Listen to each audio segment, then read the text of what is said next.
स्वागत है आप सभी मेरे प्यारे विद्यार्थियों का Subhash study centre YouTube channel पर। और जितने भी मेरे प्यारे विद्यार्थी कक्षा 9 के विद्यार्थी हैं तथा 2023-2024 वार्षिक परीक्षा की तैयारी करना अभी से स्टार्ट कर दिए हैं। जैसा कि आप सभी जानते हो, जून का महीना स्टार्ट हो चुका है और जून के महीने में तो अवकाश रहता है, लेकिन मैंने आप सभी के लिए तैयारी करना यानी आप सभी की तैयारी कराना स्टार्ट कर दिया है इस चैनल पर। तो यदि आप कक्षा 9 के विद्यार्थी हैं 2023-2024 शैक्षिक सत्र के दौरान, तो आप सभी चैनल को सब्सक्राइब कर लीजिए, क्योंकि यहाँ से यदि आप वीडियो देखते हैं तो आप अपनी नोट्स भी कंप्लीट कर पाओगे, क्योंकि मैं आप सभी को हिंदी विषय की कंप्लीट तैयारी कराऊंगा। जी हाँ, आप सभी की हिंदी विषय की कंप्लीट तैयारी कराऊंगा, चाहे हिंदी काव्य खंड हो, चाहे हिंदी गद्य खंड हो, चाहे हिंदी का संस्कृत खंड हो या फिर हिंदी व्याकरण खंड हो।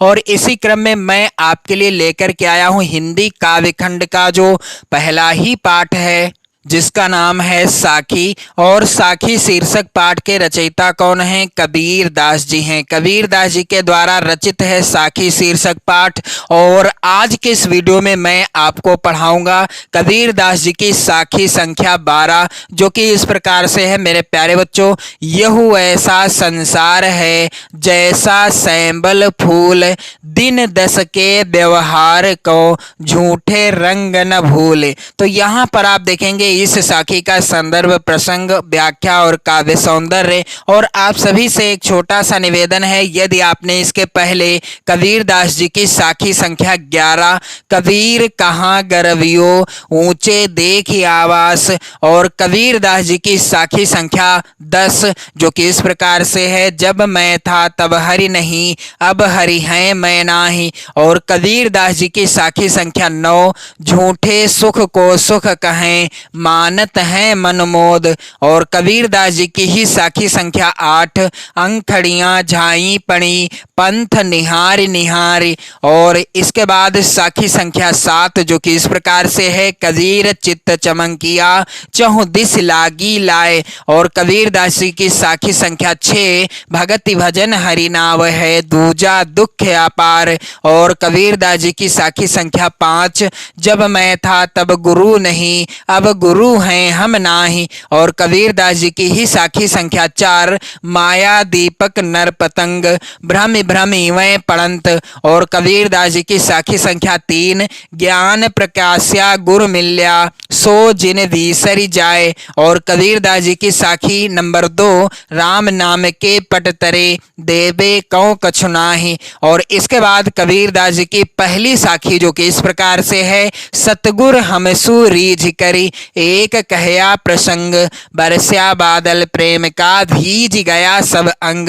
इन सभी साखियों को मैंने पढ़ा दिया है। यदि आप चैनल की प्लेलिस्ट में जाओगे तो आप इन सभी साखियों से संबंधित वीडियो देख पाओगे, जिसमें मैंने सभी साखियों का अलग अलग वीडियो के द्वारा संदर्भ, प्रसंग, व्याख्या और काव्य सौंदर्य प्रोवाइड करा दिया है, पढ़ा दिया है, सब कुछ पढ़ा दिया है। तो आप यदि अपनी नोट्स भी बनाना चाहते हैं हिंदी विषय की, तो आप चैनल को जरूर सब्सक्राइब कर लो। और आज के इस वीडियो में मैं आपको पढ़ाने वाला हूं कबीर दास जी की साखी संख्या 12, यहू ऐसा संसार है जैसा सैंबल फूल, दिन दस के व्यवहार को झूठे रंग न भूले। तो मेरे प्यारे बच्चों, इसका संदर्भ कैसे लिखा जाएगा? चाहो तो आप शुरुआत के शब्दों को काले पेन से यहाँ लिख सकते हो, फिर इस तरीके से डाट डाट करने के बाद लास्ट के शब्दों को लिख सकते हो, या फिर आप इस तरह से भी लिख सकते हो। संदर्भ हेडिंग डाल देना, प्रस्तुत साखी हमारी पाठ्य पुस्तक हिंदी, आप काले पेन से लिख देना, सिंगल इन्वर्टेड कामा के अंतर्गत। फिर इसके बाद के काव्य खंड भी आप काले पेन से सिंगल इन्वर्टेड कामा में लिख दीजिएगा। में संकलित पाठ का नाम क्या है? साखी शीर्षक पाठ से उद्धृत है, तो पाठ का नाम भी आपको काले पेन से ही लिखना है, सिंगल इन्वर्टेड कामा लगा देना है। फिर जिसके रचयिता कौन है? कबीर दास जी हैं। तो मेरे प्यारे बच्चों, कबीर दास जी का नाम आप काले पेन से लिखिएगा, क्योंकि रचयिता का नाम भी आप काले पेन से लिखोगे तो अच्छा रहेगा। यहाँ पर मैंने जितना भी रेड पेन से लिखा है और काले पेन से लिखा है वो सब आपको काले पेन से ही लिखना है जब भी आप अपनी नोट्स बनाएंगे या आप अपनी बोर्ड परीक्षा की कॉपी पर या किसी भी परीक्षा में लिखेंगे, तब इस चीज का विशेष ध्यान रहे आप सभी को। इसके बाद बारी आती है प्रसंग की। तो प्रसंग क्या होगा मेरे प्यारे बच्चों?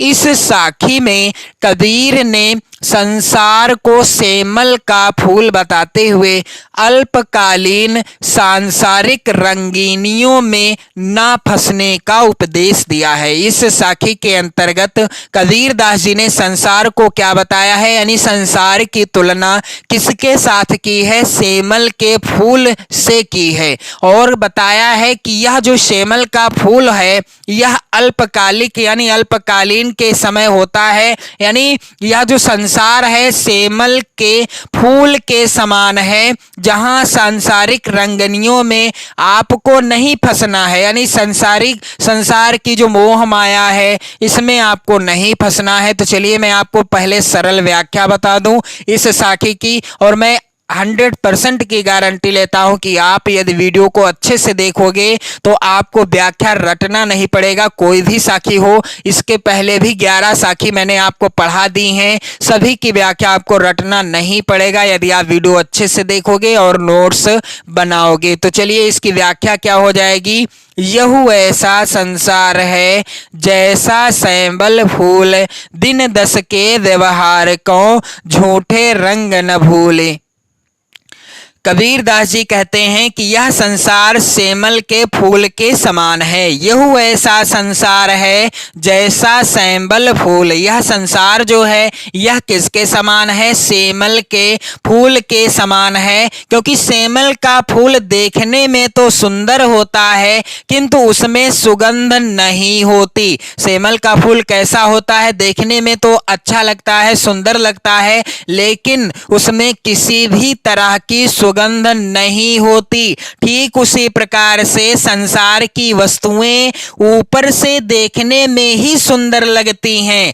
ऊपर से ये जो संसार की वस्तुएं हैं ये सब देखने में तो अच्छी लगती हैं, संसार के सुख देखने में आकर्षक प्रतीत होते हैं, किंतु ये सब क्या है? झूठे और नाशवान होते हैं। दिन दस के व्यवहार को झूठे रंग न भूल। कबीर दास जी कहते हैं कि संसार के ये सब सुख देखने में तो आकर्षक प्रतीत होते हैं, किंतु ये सब क्या हैं? झूठे और नाशवान है। ये सब झूठे हैं और ये नष्ट हो जाने वाले हैं। दुनिया का व्यवहार यानी जीवन केवल 10 दिन अर्थात थोड़े समय का है, इसीलिए मनुष्य को इस नश्वर संसार के झूठे सुखों के भ्रम में नहीं पड़ना चाहिए, इनकी कामना नहीं करना चाहिए। कबीर दास जी के कहने का तात्पर्य है कि यह ऐसा संसार है जैसा सैंबल फूल, अर्थात यह संसार सैंबल के फूल यानी सेमल का जो फूल होता है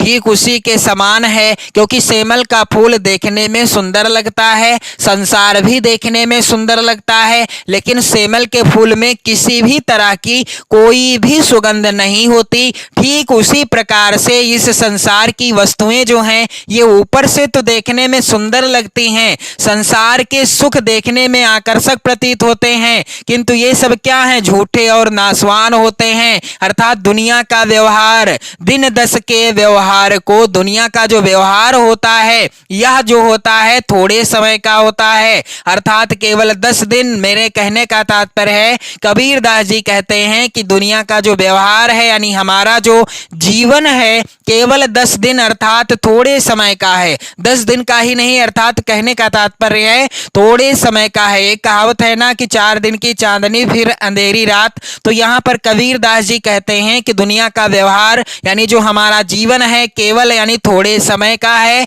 इसीलिए हे मनुष्य इस नश्वर संसार के झूठे सुखों के भ्रम में नहीं पड़ना चाहिए तुमको, और इनकी कामना भी नहीं करना चाहिए। दिन दस के व्यवहार को झूठे रंग न भूल, यानी इनकी कामना भी भूल कर नहीं करना चाहिए। चाहिए। तो मेरे प्यारे बच्चों चलिए मैं आपको बता दूं कि इसकी व्याख्या क्या हो जाएगी, कैसे आपको व्याख्या लिखना है। तो यह ऐसा संसार है जैसा सैंबल फूल, दिन दस के व्यवहार को झूठे रंग न भूल। कबीरदास जी कहते हैं। मेरे प्यारे बच्चों यहाँ पर आप सभी लोग ध्यान दीजिएगा, व्याख्या हेडिंग डाल देना है, काले पेन से आपको व्याख्या हेडिंग डालना है। कबीरदास जी कहते हैं कि यह संसार सेमल के फूल के समान है। यह ऐसा संसार है जैसा सैंबल फूल। यह संसार किसके समान है? सेमल के फूल के समान है। सेमल का फूल देखने में तो सुंदर होता है। सेमल का फूल देखने में